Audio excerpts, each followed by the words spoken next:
What's up, man? It's GPF45 Campaign Business. You rocking with Hustle Harder. Let's get it.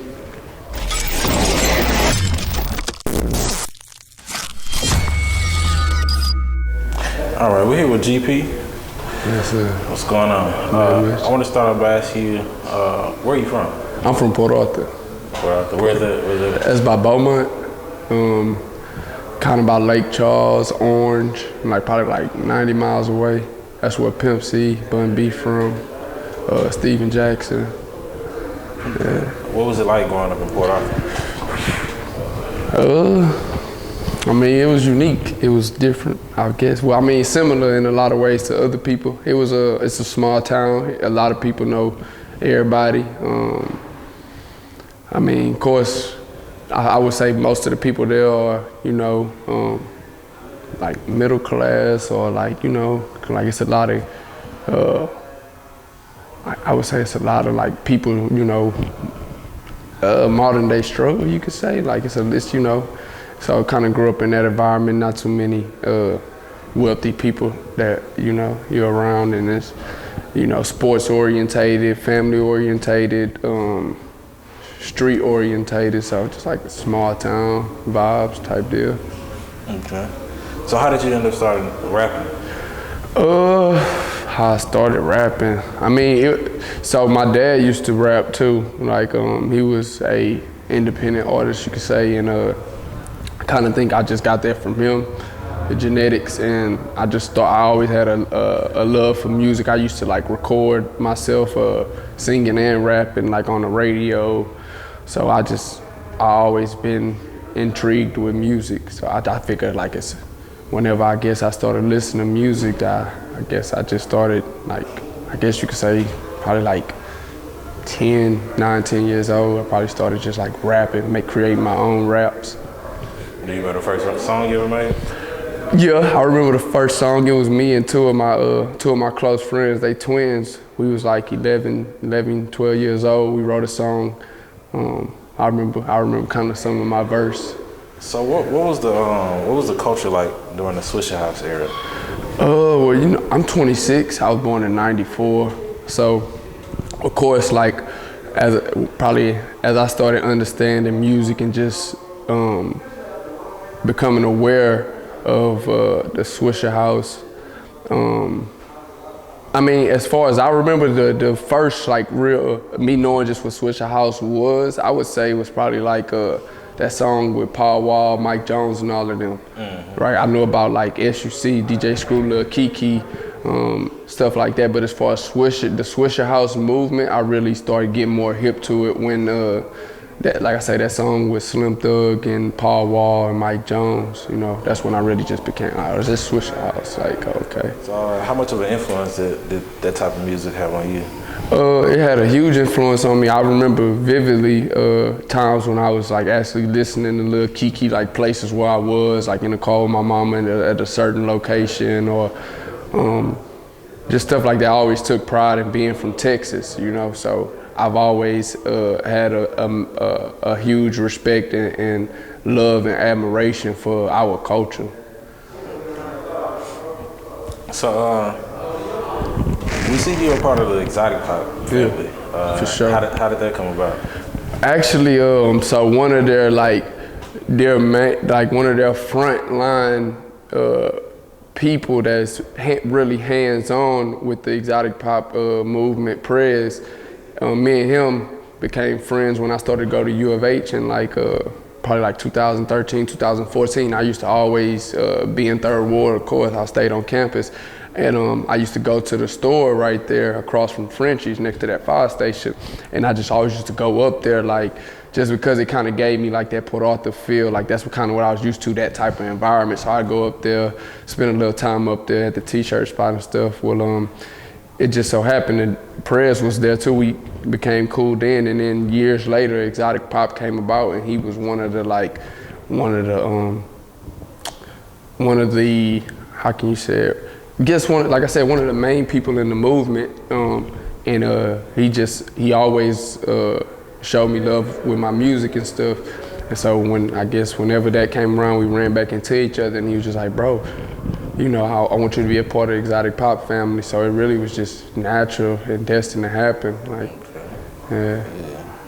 It's more organic. Yeah, exactly. It was mad love. He was showing me mad love before he was even doing exotic pop. We just always had a mutual respect and love for each other. And that just when he got in that position, that's why they say in life sometimes it's not about what you know, sometimes it's about who you know. Cause I didn't, Sure. you know, that's just how that went.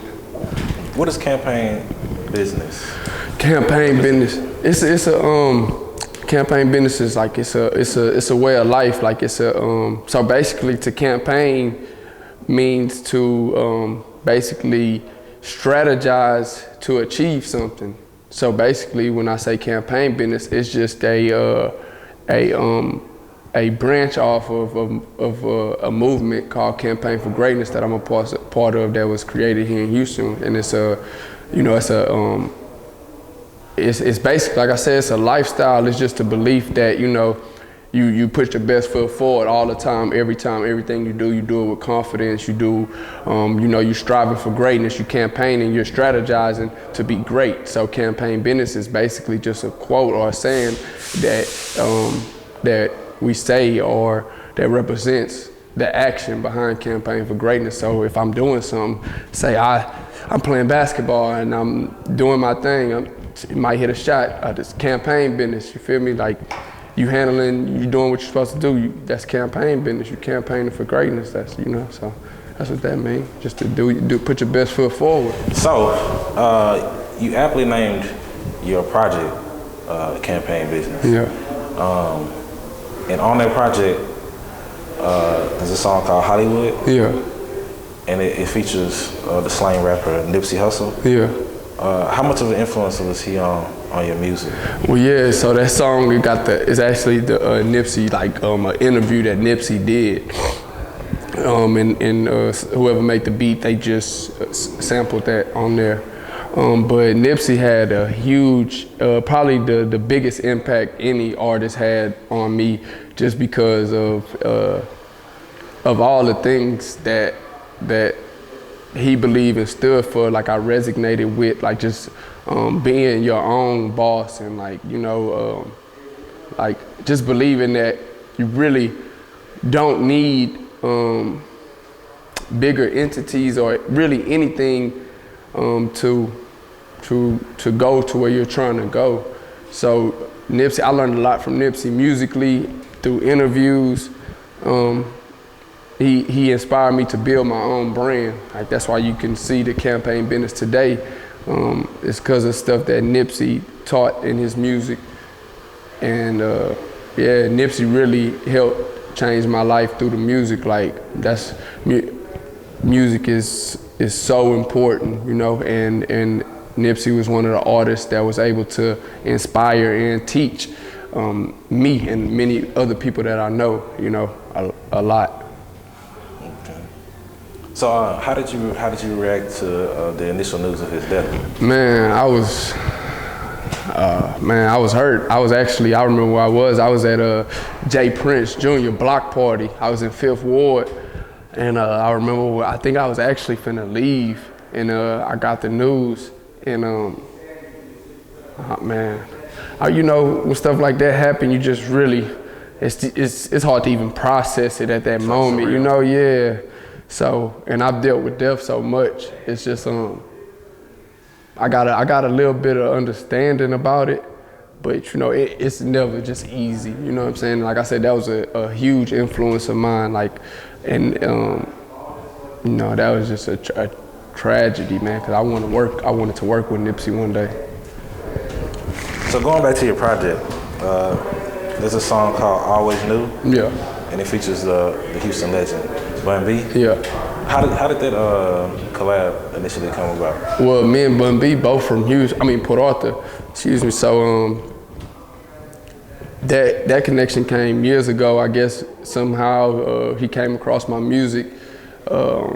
My first project, Malcolm Martin, that was like 2013, 2014, and ever since then we just have been having a great relationship. He was on my last project too. I shot a video He always blessed me with opportunities to perform at his birthday bash for South by Southwest.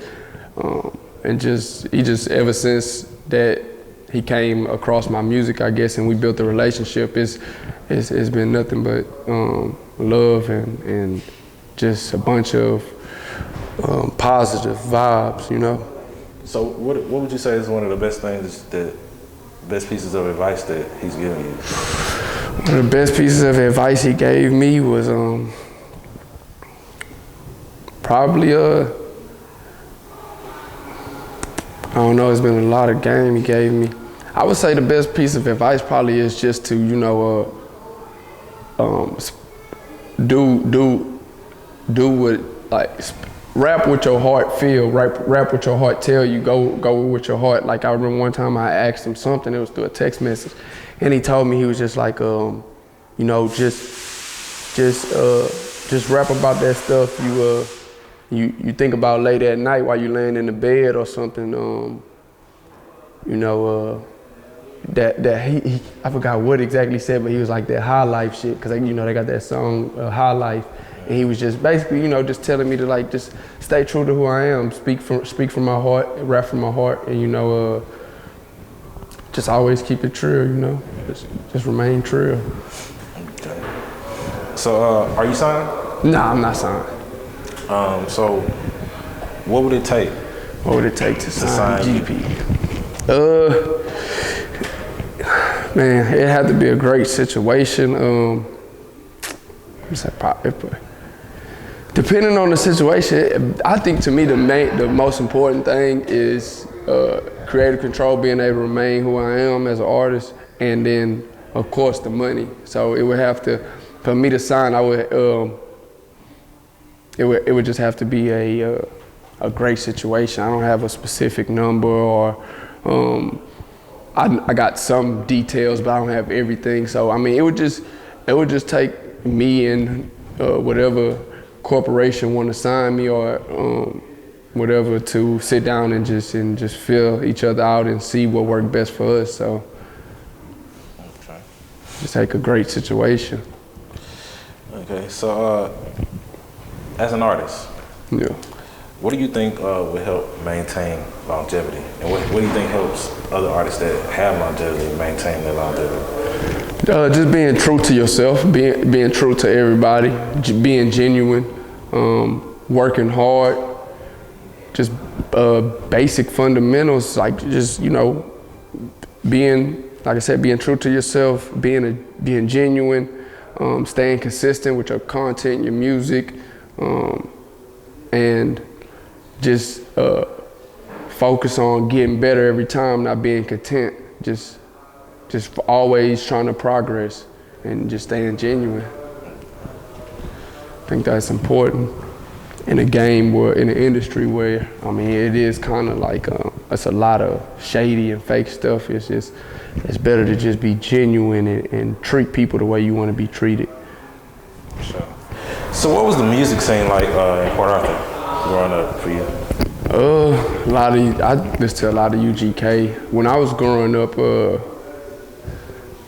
I listened to a lot of music from Texas. Like I said, Lil Kiki, Scarface, UGK, of course. Zero was big in Port Arthur for us, especially like in middle school and stuff. Even Trey the Truth. So yeah, just artists like that. Okay. So who do you want to work with in the future? Anybody that's talented and genuine, and that's serious about it, like I'm serious about it. And, you know, I can't exclude anybody, and I don't want to specify anybody. Like, I'm willing to work with anybody that's genuine and that take this craft serious. And, you know, that's, to me, the main thing is genuineness and talent. You know, we don't need, like, you know, we don't need to be, as long as you're genuine and talented, we can work. I'm saying like that. Genuine and talented, we can work. That's all you need. Yeah. Recently, we saw you posted with Jay Stone, Lil Kiki, and Trey the Truth. Yeah. Is there something in the works with that? Yeah, so me, Jay Stone, and Trey, and my homeboy Lyric from New York, Vail, we all on the song on Jay Stone's album, Definition of Pain. It's called Soul Search. So the pictures that you saw, that was actually from the video shoot. We just shot the video last weekend. So that's gonna be coming soon. That's what that was. Shout out to my brother Jay Stone, man, for that opportunity too. That was big. So what do you think? What do you think about artists using TikTok as an avenue to break into the industry? Like most recently, the Erica Banks with the Busta challenge. Yeah. I mean, shit, whatever. I think it's great. I think that's just another platform to help artists break through and help change, some people's lives. So whatever it is, I mean, I wouldn't care. I wouldn't mind if my song blew on TikTok or whatever, however it comes. Of course, we ain't doing nothing goofy. You know what I'm saying? We're not gonna do nothing immorally. But I don't see nothing wrong with the songs. I don't see nothing wrong with TikTok or using Instagram or whatever the case may be. As long as you not stepping on nobody's toes. And you're not doing nothing that you're gonna regret, and hey, go for it. Okay. So, what imprint do you want to leave on the game when it's all said and done? Man, I just want to be. I want to be one of the best. I want to be one of the best to do it. I want to be one of the. I don't want to be remembered as just an artist. I want to be remembered as somebody who helped people, who changed lives, who made great music, and was just a great friend, a great brother, son, nephew. I just want to be the best person that I can be. So it ain't even so much imprint on the game. It's like, how do I want people to remember me in general as a person? That's more of my concern. Like, the music is cool, but I believe music is a road. And there's many roads in life, in individual's life, and I feel like that's a platform that's gonna help me go do something bigger in life, have a bigger impact in life. So, how can people who haven't heard of you want to get in contact with you, maybe want to book you? Yeah. How can they get in contact with you and hear your music? I'm always on Instagram. My Instagram is at GP_45. They can email me. They can email my manager, WSOUNDS@yahoo.com, WSounds. Twitter. I'm on Twitter too, GP_45. So that's some of the ways they can contact me or reach out to anybody in my team. Instagram.